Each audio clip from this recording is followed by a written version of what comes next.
ஒன்னே ஒண்ணுதாங்க, அவர்களுடைய மன உறுதிக்கும் மன உறுதியை சீர்குலைப்பதற்குமான இடைவெளிதான் இந்த யுத்தம். அதே நேரத்தில் சில மகிழ்ச்சியான செய்திகள், ஒரு வீடியோ கூட ஸ்ப்ரெட் ஆகிறத பார்த்திருப்பீங்க. இலங்கையிலிருந்து அனுப்பப்பட்ட பணத்தை கொண்டு உங்களுக்கான உணவுகளை நாங்கள் செஞ்சு தந்திருக்கிறோம்னு இங்கே இருந்து மக்கள் அனுப்பிய பணத்தை கொண்டு நடைபெறக்கூடிய உணவு பங்கிடுதல் வீடியோ கூட இன்றைக்கு வெளியாகி இருக்கிறது. அதை நிறைய பேர் வாட்ஸ்அப்ல எல்லாம் பார்த்திருப்பீங்க. அவ்வப்போது சவுதி அரேபியா ஒரு துரோகத்தை செய்து வருகிறது. அது என்ன துரோகம் என்று சொன்னால்,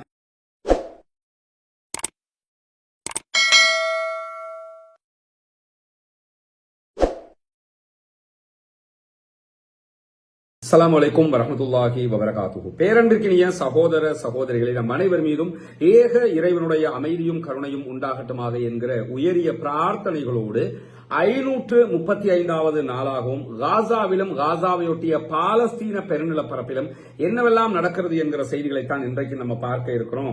இன்றைய வீடியோவும் கொஞ்சம் தாமதமாகவே நம்ம வெளியிடுவதற்கு வருத்தம் தெரிவிச்சுக்கிறோம். காரணம் என்னன்னா, ரமதானுடைய காலமாக இருக்கிறது. சில காரியங்களுக்கான வெளியூர் பயணங்கள் போக வேண்டி இருக்கிறது. அதே மாதிரி கொத்துவில் பகுதிகளில் நம்ம செய்யக்கூடிய ஹவுசிங் ப்ராஜெக்ட் விஷயமாக சில சகோதரர்களை நண்பர்களை சந்திக்க வேண்டிய தேவைகள் இருக்கிறதுனால சில நேரம் போதாமையாக இருக்கிறது. அதை இறைவனுக்காக பொறுத்துக் கொள்ளுங்கள் என்கிற கோரிக்கையோடு 535வது நாளாகவும் இன்றைக்கும் காசாவிலே நடந்திருக்கக்கூடிய செய்திகளைத்தான் நம்ம பார்க்க இருக்கிறோம்.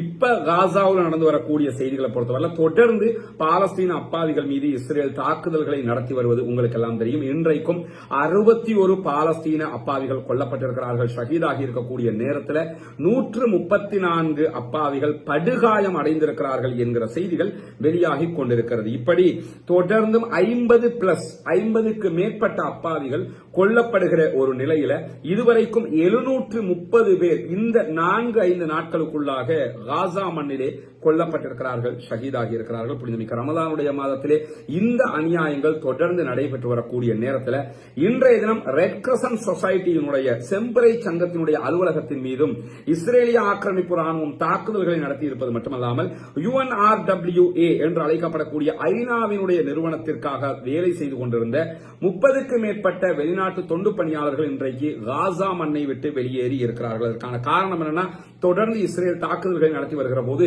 அங்கே அவங்களால இருக்க முடியல என்கிற உயிர் பயத்தில் அவர்கள் வெளியேறி இருக்கிறார்கள் என்று சொல்லப்படுகிறது. இப்படி வெளிநாட்டு தொண்டு நிறுவனங்கள் கூட தினந்தோறும் வெளியாகி கொண்டிருக்கக்கூடிய நேரத்தில் அவர்களுக்கு உண்பதற்கு உணவில்லை, குடிப்பதற்கு தண்ணீர் இல்லை, எடுப்பதற்கு உணவுகள் இல்லை என்கிற நிலைமைகளும் இருக்கிறது என்கிறத நம்ம பார்த்து வர்றோம். அதே நேரத்தில் சில மகிழ்ச்சியான செய்திகள், ஒரு வீடியோ கூட ஸ்ப்ரெட் ஆகிறத பார்த்திருப்பீங்க. இலங்கையிலிருந்து அனுப்பப்பட்ட பணத்தை கொண்டு உங்களுக்கான உணவுகளை நாங்கள் செஞ்சு தந்திருக்கிறோம்னு இங்கே இருந்து மக்கள் அனுப்பிய பணத்தை கொண்டு நடைபெறக்கூடிய உணவு பங்கிடுதல் வீடியோ கூட இன்றைக்கு வெளியாகி இருக்கிறது. அதை நிறைய பேர் வாட்ஸ்அப்ல எல்லாம் பார்த்திருப்பீங்க. அல்ஹம்துலில்லாஹ், எல்லா பகுதிகளிலிருந்து மக்கள் அவர்களுக்கு உதவி செய்வதற்கு தயார். ஆனால் இஸ்ரேலிய ஆக்கிரமிப்பு ராணுவம் தொடர்ந்து அதை தடுத்து வரக்கூடிய நேரத்தில் தான் இன்றைக்கும் அவர்கள் தொடர்ந்து தாக்குதல்களை நடத்துகிறார்கள். அவ்வப்போது பாலஸ்தீன விடுதலை போராட்ட அமைப்பும் இஸ்ரேல் மீதும் தாக்குதல்களை நடத்துகிறார்கள். இன்றைக்கு 7க்கு மேற்பட்ட ஏவுகணை தாக்குதல்களை அவர்கள் நடத்தி இருக்கிறார்கள். ஆனால் இது ஒரு நேரடியான யுத்தத்திற்கு நாங்கள் தயார் என்கிற அறிவிப்போடு நடக்கக்கூடிய தாக்குதல், சேஃப்டி அட்டாக் என்று சொல்லித்தான் பாலஸ்தீன விடுதலை அமைப்பு சொல்லிக் கொண்டிருக்கு. இதே நேரத்தில் நீங்க சில ஊடகங்களில் பார்த்திருப்பீங்க, காசாவினுடைய புதிய பிரதமரும் கொல்லப்பட்டார் என்று சொல்லி சலாம் அவர்கள் கொல்லப்பட்டது தொடர்பான செய்திகளை சொல்லிக் கொண்டிருக்கிறாங்க. நேற்றைய தினம் நம்ம அவர் கொல்லப்பட்ட ஷஹீதான செய்திகளை சொல்லியிருந்தோம். அவர் ஒன்றும் பாலஸ்தீனத்தினுடைய புதிய பிரதமராக அறிவிக்கப்படவும் இல்லை, புதிய பிரதமராக தேர்வு செய்யப்பட்டதும் இல்லை. அவர் ஒரு பாலஸ்தீனத்தினுடைய முன்னாள் எம்பியாக இருந்தவர், பாலஸ்தீனத்தினுடைய ஒரு அரசியல்வாதி, இன்னும் சொல்ல போனால் பாலஸ்தீன விடுதலை அமைப்பினுடைய ஆரம்ப கட்டத்திலிருந்து இருக்கக்கூடிய ஒரு போராளி என்பதெல்லாம் எந்த மாற்றமும் இல்லை. ஆனால் அவர் பாலஸ்தீனத்தினுடைய புதிய பிரதமராக அறிவிக்கப்பட்டவர் அல்ல, காசாவினுடைய ஆட்சி தளபதியாக அறிவிக்கப்பட்டவர் அல்ல என்பதையும் இந்த இடத்துல நம்ம புரிந்து கொள்கிற அதே நேரம் இன்றைய தினமும் ரஃபா சுற்றி வளைக்கப்பட்டிருக்கக்கூடிய செய்திகள் வெளியாகி கொண்டிருக்கிறது. ஏன்னா ரஃபாவுல கிட்டத்தட்ட 10 லட்சத்துக்கு மேற்பட்டவர்கள் ரஃபா பகுதிகளில் மாத்திரம் இருக்கிறாங்க. இந்த ரஃபா பகுதிகளிலும் இஸ்ரேலிய ஆக்கிரமிப்பு ராணுவம் தாக்குதல்களை நடத்த ஆரம்பித்திருக்கிறது. எல்லா பகுதிகளிலும் ரஃபாவினுடைய 4 திசைகளாலும் ரஃபாவினுடைய மக்கள் சுற்றி வளைக்கப்பட்டிருக்கிறார்கள். பெரும்பாலும் புனிதமிக்க ரமலானுடைய ஒற்றைப்படை இரவுகளை நாம் தாண்டி கொண்டிருக்கிறோம். 21, 23, 25, 27, 29 ஆகிய நாட்கள் ஒற்றைப்படையான நாட்கள். புனிதமிக்க லைலத்துல் கத்ருடைய இரவுகள் இந்த ஒற்றைப்படையான நாட்கள் வருவதற்கு வாய்ப்பிருக்கிறது. லைலத்துல் கத்ர் என்பது 27வது நாளில் மாத்திரம் வருவது அல்ல. அல்லாஹ்வுடைய தூதர் ஸல்லல்லாஹு அலைஹி வஸல்லம் அவர்கள் ஒற்றைப்படையான நாட்களில் லைலத்துல் கத்ரை தேடுங்கள் என்று சொல்லியிருக்கிறார்கள். அது 27ஆகவும் இருக்கலாம், 29ஆகவும் இருக்கலாம், 21ஆகவும் இருக்கலாம், 23, 25களாகவும் இருக்கலாம். ஒற்றை படையினுடைய இரவுகளில் ரஃபாவிலே முற்றுகையிடப்பட்டிருக்கக்கூடிய பாலஸ்தீன அப்பாவிகளுக்காகவும் மொத்த பாலஸ்தீன மக்களுக்காகவும் பிரார்த்தனை செய்யுங்கள். இங்க நடக்கக்கூடிய யுத்தத்தை நீங்க கவனிச்சீங்கன்னா ஒன்னே ஒண்ணுதாங்க, அவர்களுடைய மன உறுதிக்கும் மன உறுதியை சீர்குலைப்பதற்குமான இடைவெளிதான் இந்த யுத்தம். நீங்க கண்ட்ரோல் ஆகணும், எங்களுக்கு அடிமையாகணும், நாங்க சொல்றதை கேட்கணும், அதை ஒப்புக்கொண்டீங்கன்னா உங்களை நாங்க விடுவிக்க தயார் என்கிறது அமெரிக்காவும் இஸ்ரேலும். இது எங்கள் நாடு, நாங்கள் அதை விட்டுக் கொடுக்க முடியாது, உயிர்தான் அதற்கான விலை என்றால் அதையும் தந்து எங்கள் நாட்டை நாங்கள் பாதுகாப்பதற்கு தயார் என்று விடாப்பிடியாக இருக்கிறார்கள் பாலஸ்தீன மக்கள். நிறைய சுதந்திர போராட்டங்களை பத்தி எல்லாம் நம்ம கேள்விப்பட்டிருப்போம், வரலாற்றில் படிச்சிருக்கிறோம். நம்ம நாட்டுடைய சுதந்திரம், வெளிநாடுகளுடைய சுதந்திரங்கள் எல்லாம் நம்ம பார்த்திருக்கிறோம். ஆனால் இப்படி ஒரு சுதந்திர போராட்டத்தை நம்ம எங்கேயுமே பார்த்திருக்க மாட்டோம். அந்த அளவுக்கு மன உறுதியோடு அந்த மக்கள் போராடி கொண்டிருக்கக்கூடிய நேரத்தில் தான் ரஃபா தற்போது சுற்றி வளைக்கப்பட்டிருக்கிறது. ரஃபாவினுடைய பகுதிகள் மீது தொடர்ந்து இஸ்ரேலிய ஆக்கிரமிப்பு ராணுவம் தாக்குதல்களை நடத்தி கொண்டு வருகிறார்கள். ரஃபாவிலிருந்து யாருக்கும் வெளியேற முடியல, உள்ள வரவும் முடியல, எந்த உணவுகளுக்கும் உள்ள கொண்டு வர முடியல. அப்படியான ஒரு நிலையில எனி டைம் நூற்றுக்கணக்கான மக்கள் கொல்லப்படலாம், ஷஹீதாகலாம் என்கிற அச்சம் அந்த இடத்துல இருக்கக்கூடிய காலகட்டத்தில் இன்றைக்கு ஒரு முக்கியமான அறிக்கை ஸ்ப்ரெட் ஆகிறத நீங்க பார்க்க முடியும். அது என்ன அறிக்கைன்னு கேட்டா, கெய்ரோ ஈஜிப்ட் பாலஸ்தீனத்தை சேர்ந்த 5 லட்சம் பேரை தங்களுடைய நாட்டுக்குள் எடுப்பதற்கு தயாராகிறது என்கிற ஒரு செய்தி தொடர்ந்து வெளியாகி வந்தது. இன்றைக்கு முழுவதுமாக இந்த 5 லட்சம் பேருக்கு சமானமாக ஈஜிப்ட் மேல இருக்கக்கூடிய கடன்களை அமெரிக்கா கழித்துவிடும் என்பதோடு மட்டுமல்லாமல் இஸ்ரேல்கிட்டயே ஈஜிப்ட் கடன் எடுத்திருக்கிறாங்க. அந்த கடன்களுடைய ஒரு பகுதியையும் இஸ்ரேலும் கழித்துவிடும், இல்லாமல் ஆக்கிடுவாங்க. இந்த 5 லட்சம் பேர் அவங்க எடுத்துக்கிறனும் என்கிற விதமான ஒரு அறிக்கை தொடர்ந்து இஸ்ரேலிய ஊடகங்கள்ல ஸ்ப்ரெட் ஆகிறது மட்டுமல்லாம அரபு ஊடகங்கள்ல கூட சில ஊடகங்கள் இந்த செய்திகளை வெளியிட்டிருப்பதை நீங்க பார்க்க முடியும். உண்மையிலேயே இப்படி ஒரு திட்டம் ஈஜிப்ட் இடத்துல இருக்குமாக இருந்தால் உலகத்திலேயே இவர்களை விட அயோக்கியர்கள் யாரும் இருக்க முடியாது, இவர்களை விட கேடு கட்டவர்கள் யாரும் இருக்க முடியாது. ஏன்னா ஈஜிப்ட் தான் அரபு இஸ்லாமிய திட்டம் என்று கொண்டு வந்திருக்கிறாங்க. இவங்க நாங்க எடுக்க மாட்டோம் என்று சொல்லி இருக்கிறாங்க. சொன்னதுக்கு பிறகு இப்படி ஒரு திட்டம் இருந்தால் அதை ஏற்றுக்கொள்ள முடியாது. யதார்த்தமா பார்க்கும்போது இந்த மக்களை ஈஜிப்டாவது எடுத்துக்கிட்டா நல்லதானே நம்ம நினைப்போம். எடுத்துட்டாங்கன்னாலே இந்த பாலஸ்தீன போராட்டம் தோல்வி கண்டுவிடும் என்பதால் தான் அந்த மக்களே முடியாதுன்னு சொல்லிக்கிட்டு இருக்கிறாங்க. ஆனா சினாய் மலைப்பகுதிகளில் ஒரு பகுதி, ஈஜிப்டுக்கு உள்ள இருக்கக்கூடிய சினாய் மலைப்பகுதிகளில் ஒரு பகுதியை ஒதுக்கி இருக்கிறாங்க. அந்த பகுதிகளில் தான் இந்த பாலஸ்தீனத்தில் இருந்து போக போகிற அல்லது பலவந்தமாக வெளியேற்றப்படக்கூடிய 5 லட்சம் பேர் குடியமர்த்தப்பட இருக்கிறார்கள் என்கிற செய்திகள் வெளியாகி கொண்டிருக்கக்கூடிய நேரத்தில் எந்த விதமான பொருளாதார உதவிக்காகவும் பாலஸ்தீன மக்களை பலவந்தமாகவோ அல்லது விரும்பி வந்தாலோ நாங்கள் ஏற்றுக்கொள்ள மாட்டோம் என்று சொல்லி இன்றைக்கு ஈஜிப்டினுடைய ஃபாரின் மினிஸ்ட்ரி அறிவிச்சிருக்கிறாங்க. ஃபாரின் மினிஸ்ட்ரி இப்படி ஒரு தகவலை அறிவிச்சிருந்தாலும் நம்மளை பொறுத்தவரை ஈஜிப்டை எல்லாம் நம்பவே முடியாது. நம்ம ஆரம்பத்திலிருந்து சொல்லி வர்றதுதான், அப்துல் ஃபத்தா சிசியை பொறுத்தவரையில அந்த ஆள் கோட் போட்ட ஒரு நெத்தன்யாகு தான், நெத்தன்யாகுவை பொறுத்தவரை அந்த ஆளும் ஒரு அப்துல் ஃபத்தா சிசி தான். 2 பேர்லயுமே எந்த வித்தியாசத்தையும் நாம பார்க்க முடியாது. இவங்க எல்லாம் ஒழுங்கா இருந்திருந்தா பாலஸ்தீனம் இன்னைக்கு எவ்வளவோ மேலாக மாறி இருக்கும். ஆனா நம்ப முடியாம இருக்குது. சில நேரங்களில் ஈஜிப்ட் அறிக்கையை வெளியிட்டு விட்டு 5 லட்சம் பேரை உள்ளே எடுத்தாலும் அதை நம்ம யோசிக்க முடியாது, எடுப்பதற்கும் வாய்ப்பு இருக்குது. ஆனால் அது மிகப்பெரிய துரோகமாக மாறிவிடும் பாலஸ்தீனத்திற்கு என்கிற ஒரு நிலையும் இருக்கக்கூடிய நேரத்தில் தான் ஈஜிப்ட் இன்னைக்கு என்ன பண்ணிருக்காங்கன்னா, அஸ்ஸலாமு அலைக்கும் வரஹ்மத்துல்லாஹி வபரகாத்துஹு. அன்பிற்கினிய சகோதர சகோதரிகள், நமக்கெல்லாம் தெரியும், நம்முடைய வீடியோவை பார்க்கக்கூடிய சகோதரர்கள் தொடர்ந்து நம்ம ரமலானுடைய மாதத்துல ஒரு விளம்பரம் செஞ்சு வர்றோம். இலங்கையில கிழக்கு மாகாணம் பொத்துவில் பகுதிகளில் புனிதமிக்க இஸ்லாமிய மார்க்கத்தை ஏற்றுக்கொண்டு இஸ்லாத்தை வாழ்வியல் நெறியாக மாற்றிக்கொண்ட 14 குடும்பங்களைச் சேர்ந்த சகோதர சகோதரிகளுக்கு வீடு கட்டி கொடுக்குற ப்ராஜெக்ட் ஆரம்பிச்சிருக்கோம். அது சம்பந்தமான வீடியோக்களை நீங்க பார்த்திருப்பீங்க. யானை தொல்லை, மற்ற தொல்லைகள், அவர்களுக்கு அதுக்குரிய வீடு, வாழ்வாதாரம் இல்லாத பெரும் சுமையாக அவர்களுடைய வாழ்க்கை கழிக்கிற நேரத்தில் அவர்களுக்கான ஒரு 14 வீடுகள் அமைச்சு கொடுக்கிற திட்டத்தை தான் நம்ம ஆரம்பிச்சிருக்கோம். இது அத்தனையும் நீங்கள் தருகிற பொருளாதார உதவிகளை கொண்டுதான் நம்ம செஞ்சு வர்றோம்ங்கிறது உங்களுக்கு தெரியும்.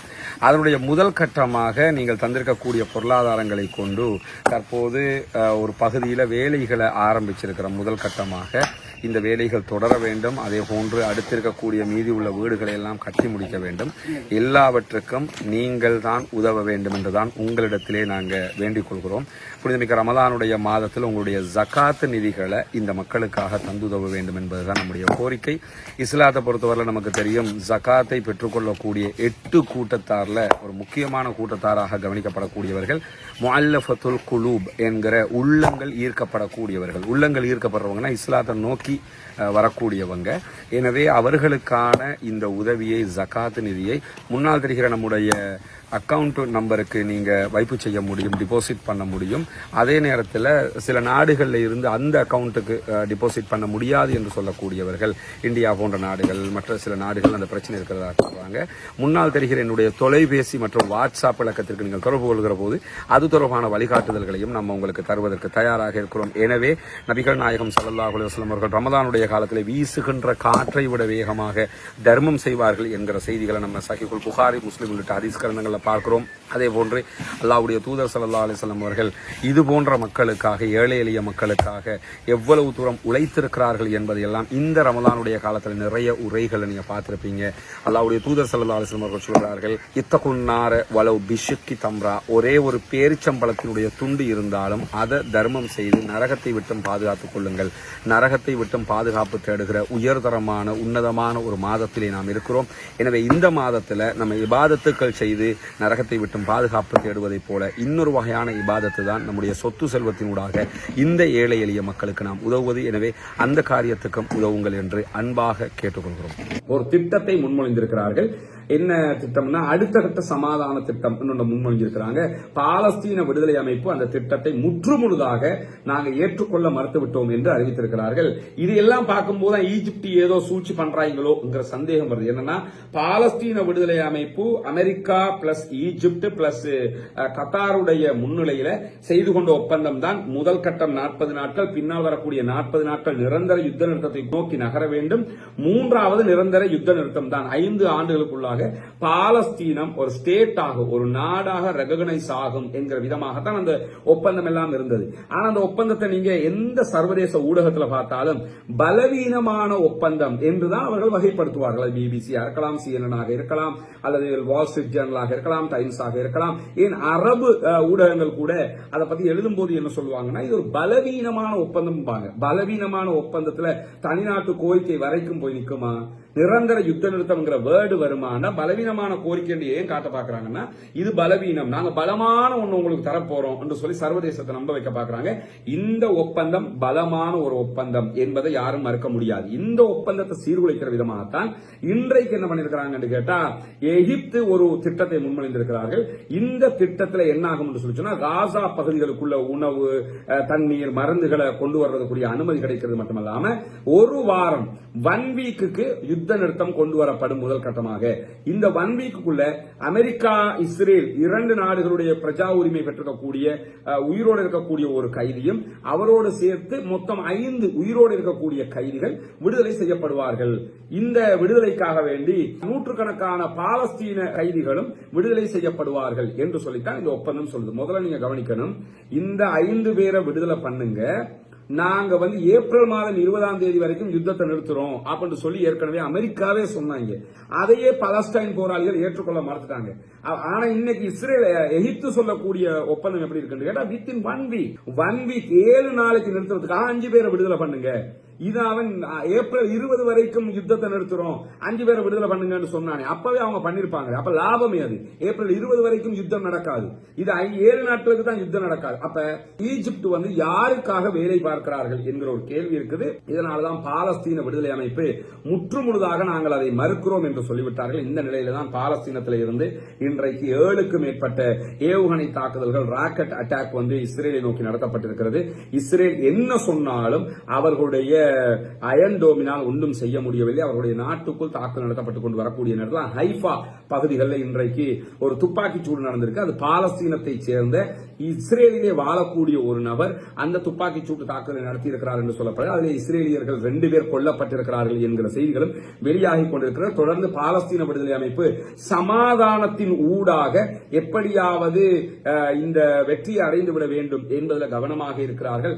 சண்டையா சமாதானமா என்பதை அவர்கள் தான் முடிவெடுக்க வேண்டும், நாம் முடிவெடுக்கிற ஒன்று அல்ல என்கிற நிலையில தான் யமன் மீது இன்றைக்கும் பாரிய தாக்குதல்களை யுஎஸ் தலைமையிலான படைப்பிரிவுகள் நடத்தி இருக்கிறது.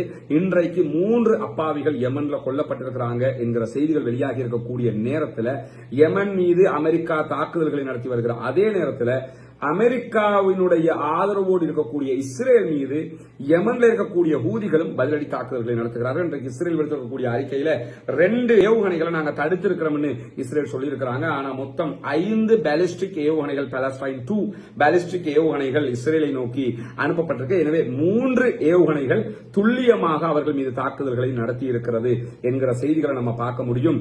அதிலும் குறிப்பாக 2020 கிலோமீட்டர்களை தாண்டி இந்த தாக்குதல்களை நடத்தப்படுகிற நேரத்தில் அவ்வப்போது சவுதி அரேபியா ஒரு துரோகத்தை செய்து வருகிறது. என்ன துரோகம் என்று சொன்னால், சவுதி அரேபியா யமனிலிருந்து நடத்தப்படக்கூடிய தாக்குதல்களை தடுப்பதான செய்திகளும் வெளியாகி கொண்டிருக்கின்றன.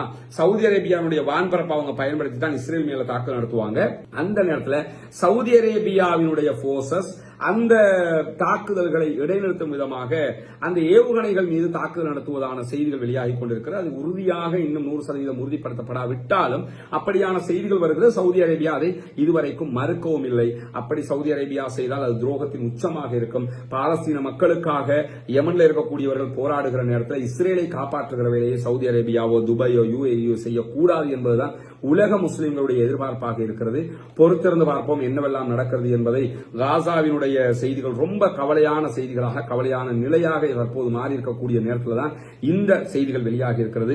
தொடர்ந்து இணைந்திருங்கள். உண்மையான செய்திகளை உடனுக்குடன் உங்களுக்கு கொண்டு வந்து தருவதற்கு நாங்கள் தயாராக இருக்கிறோம். அந்த செய்திகளை உங்களுக்கு தருவதை பெற்றுக்கொள்வதற்காக ரஸ்மினம்எஸ்சி அப்டேட், ரஸ்மினம்எஸ்சி நியூஸ் ஆகிய 2 சேனல்களையும் சப்ஸ்கிரைப் செய்து கொள்ளுங்கள். ரமதானுடைய காலம்ங்கிறதுனால எல்லா வீடியோக்களையும் எல்லா தாவா பணிகளையும் ஒருங்கிணைத்து தான் செய்ய வேண்டியிருக்கிறதுங்கிறதுனால சில தடங்கல்கள் ஏற்படுகிறது. தயவு செய்து அதற்கு பொறுத்துக் கொள்கிற அதே நேரம் பொத்துவில் பகுதிகளில் இஸ்லாத்தை ஏற்றுக்கொண்ட சகோதர சகோதரிகளுக்காக 14 வீடுகள் கட்டுகிற பணியை நம்ம செஞ்சு வர்றோம். உங்களுடைய ஜகாத்து சதகா நிதிகள் அதுக்காக கேட்டுக்கிறோம். முன்னால் தெரிகிற நம்முடைய தொலைபேசி மற்றும் வாட்ஸ்அப் பழக்கத்துக்கு தொடர்பு கொண்டு அதற்கான உதவிகளையும் செய்கிற அதே நேரம் பாலஸ்தீனம் வெற்றி பெற வேண்டும், பாலஸ்தீனம் சுதந்திரம் அடைய வேண்டும், பாலஸ்தீன மக்களுக்காக பிரார்த்தனை செய்யுங்கள். இஸ்ரேலிய ஆக்கிரமிப்பு ராணுவத்திற்கு எதிராக குனூத்துன் நாசிலாவை ஓத மறந்து விடாதீர்கள் சகோதரர்களே. பாலஸ்தீன மக்களுக்காக ஜனநாயக ரீதியாகவும் குரல் கொடுப்போமாக. வாஹிர் தஅவானா அல்ஹம்துலில்லாஹி ரப்பில் ஆலமீன்.